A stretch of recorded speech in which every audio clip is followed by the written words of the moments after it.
नमस्कार, मैं हूं अंकुर और आप देख रहे हैं सत्य हिंदी का न्यूज बुलेटिन। एक नजर अब तक की सुर्खियों पर।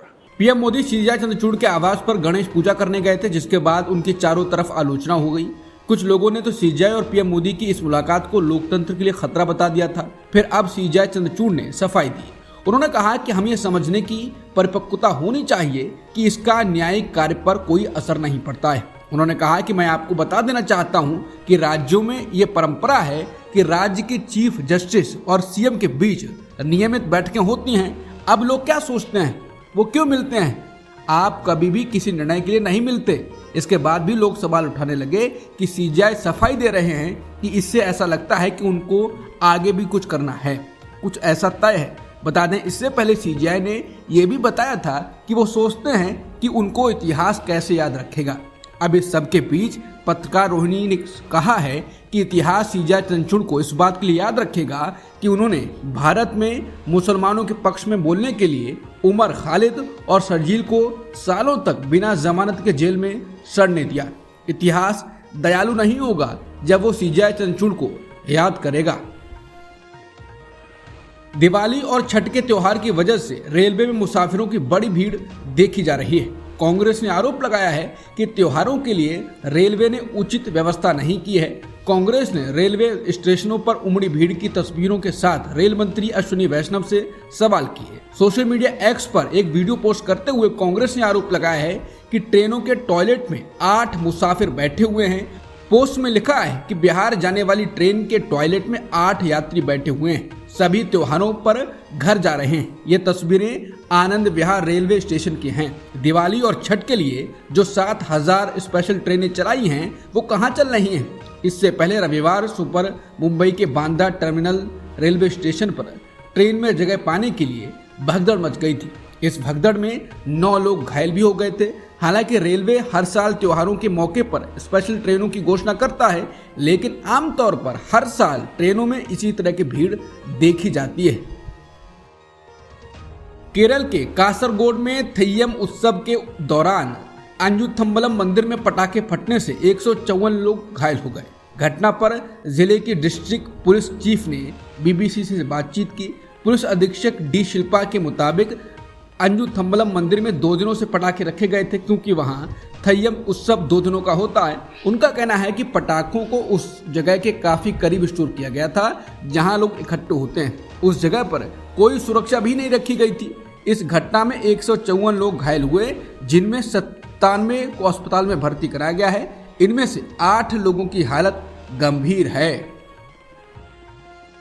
यूपी के सुल्तानपुर पहुंचे जगतगुरु रामभद्राचार्य महाराज ने अभिनव अरोड़ा को अपने मंच से उतारे जाने पर प्रतिक्रिया दी। उन्होंने कहा कि उसका यानी अभिनव का स्वभाव है कि वो संतों के पास जाकर हरकत करता है, चंचलता करता है, नाचता कूदता है। मेरी कथा गंभीर विषय पर चल रही थी, इसलिए उसे मंच से उतार दिया गया, क्योंकि मेरी एक मर्यादा है, लेकिन उससे कोई दोष नहीं है। दरअसल सोशल मीडिया पर एक वीडियो वायरल हो रहा है जिसमें अभिनव अरोड़ा रामभद्राचार्य महाराज के मंच पर नजर आ रहा है। मंच पर ही आरती के बीच में वो जयकारे लगाता है और इधर उधर टहलते दिखाई देता है, जिस पर रामभद्राचार्य उसे टोकते हैं और मंच से नीचे उतरने के लिए कह देते हैं। बता दें, पिछले कुछ दिनों से अभिनव लगातार सुर्खियों में है। वो अधिकतर गलत खबरों में रहता है। कई बार एक्सपोज किया जा चुका है, ऐसा दावा किया जा चुका है, साबित हो चुका है कि उसको सब कुछ रटाया गया है। हर जगह एक एक शब्द वही बोलता है और जब हल्का सा अलग पूछ लो तो एक शब्द नहीं बोल पाता। पुराने वीडियो भी आ चुके हैं। उसके माता पिता का पूरा चिट्ठा खोलने का दावा किया जा चुका है। अब उसकी मां ने कहा है कि उसको लॉरेंस बिश्नोई गैंग ने जान से मारने की धमकी दी है। हालांकि कई लोग इस पर भी सवाल उठा रहे हैं और कह रहे हैं कि इनको चर्चा में बने रहना आता है। हालांकि सच्चाई किसी को नहीं पता, आरोप प्रत्यारोप लगते रहते हैं। हालांकि उसने अब अपने बयान बदलने भी शुरू कर दिए हैं। पहले वो कहता था फर्क नहीं पड़ता, जिसके बाद अब लोग कह रहे हैं कि फर्क पड़ने लगा है। अभिनव अरोड़ा को लेकर बड़े बड़े यूट्यूबर्स ने वीडियो बनाए हैं और एक्सपोज करने का दावा किया है। बताया गया है कि कैसे कैसे खेल खेला गया और अब कैसे कैसे खेल खेला जा रहा है। हालांकि अभिनव अरोड़ा से पहले भी ऐसे दावों पर सवाल पूछे गए थे, तब वो कहता था कि उसे कोई फर्क नहीं पड़ता। बता दें, अभिनव अरोड़ा फर्क को फड़क बोलता है, इसलिए उसी की भाषा में बोला। हालांकि अब उसको फर्क पड़ने लगा है, क्योंकि अब अभिनव ने मीडिया से कहा कि अब वो बर्दाश्त नहीं करेगा। पहले मुझे लगा वो मजाक कर रहे हैं, व्यापार कर रहे हैं, लेकिन अब मेरी भक्ति को नकली कहा जा रहा है, इसलिए मैं यूट्यूबर्स के खिलाफ केस करूंगा। महाराष्ट्र में बीजेपी को एक और झटका लगा है। बीजेपी के नेता और पूर्व विधायक तृप्ति सावंत ने पार्टी का दामन छोड़कर राज ठाकरे की महाराष्ट्र नवनिर्माण सेना में शामिल हो गई हैं। इसके बाद उन्हें बांद्रा पूर्व निर्वाचन क्षेत्र से एमएनएस का उम्मीदवार घोषित कर दिया गया है। इस सीट से बाबा सिद्दीकी के बेटे और विधायक जीशान सिद्दीकी चुनाव लड़ रहे हैं। यहाँ से उद्धव ठाकरे की शिवसेना ने वरुण सरदेसाई को टिकट दिया है। शिवसेना और शिंदे गुट के राज्यसभा सांसद मिलिंद देवड़ा आदित्य ठाकरे के सामने वर्ली विधानसभा सीट से चुनाव लड़ रहे हैं। इसको लेकर मिलिंद देवड़ा ने कहा है कि यह कोई व्यक्तिगत लड़ाई नहीं है, ये राजनीतिक लड़ाई है। मैं कोई नकारात्मक अभियान नहीं चलाना चाहता हूँ। मुख्यमंत्री शिंदे केवल लोगों का सकारात्मक विकास चाहते हैं। बता दें, वर्ली विधानसभा सीट अब हाई प्रोफाइल सीट बन चुकी है, क्योंकि मिलिंद के सामने यहाँ मौजूदा विधायक आदित्य ठाकरे हैं। ठाकरे शिवसेना यूबीटी के विधायक हैं। केंद्रीय मंत्री गिरिराज सिंह ने आरोप लगाया है कि घुसपैठिए पश्चिम बंगाल के रास्ते भारत में प्रवेश करते हैं और पश्चिम बंगाल की मुख्यमंत्री ममता बनर्जी उनके लिए रेड कारपेट बिछाती हैं।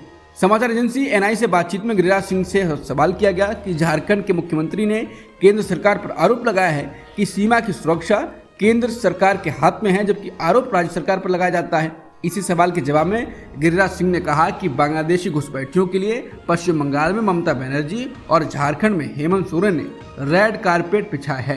हेमंत सोरेन ने आरोप लगाया है कि केंद्र सरकार के पास किसानों को आत्मनिर्भर बनाने के लिए पैसे नहीं है, लेकिन सरकार करोड़पति मित्रों के कर्ज माफ कर रही है।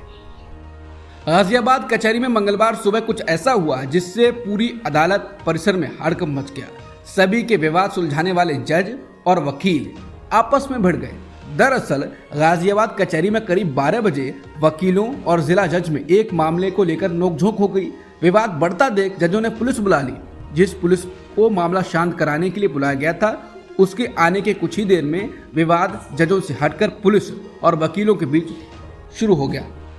अमेरिका में भारतीय अमेरिकी नागरिकों का डेमोक्रेटिक पार्टी के प्रति झुकाव कम होता दिखाई दे रहा है, जो पार्टी के लिए एक चेतावनी भरा संकेत है। एक नए सर्वेक्षण में जानकारी सामने आई है। सर्वे के अनुसार भारतीय अमेरिकी वोटर्स उत्तरदाताओं में से 61% हैरिस को वोट देने की योजना बना रहे हैं, जबकि 32% ट्रंप को वोट देने का इरादा रखते हैं। इसमें कहा गया है कि 2020 के बाद से ट्रंप को वोट देने के इच्छुक उत्तरदाताओं की हिस्सेदारी में मामूली वृद्धि देखी गई है। दूसरी ओर 67% भारतीय अमेरिकी महिलाएं हैरिस को वोट देने की योजना बना रही हैं, जबकि 53% पुरुषों का कहना है कि वो हैरिस को वोट देने की योजना बना रहे हैं। अमेरिका में भारतीय मूल के लोगों की आबादी 52 लाख से अधिक है। भारतीय अमेरिकी समुदाय अब अमेरिका में दूसरा सबसे बड़ा अप्रवासी समूह है। अब तक की सुर्खियों में इतना ही। बाकी खबरों के लिए बने रहिए सत्यहिंदी.com के साथ।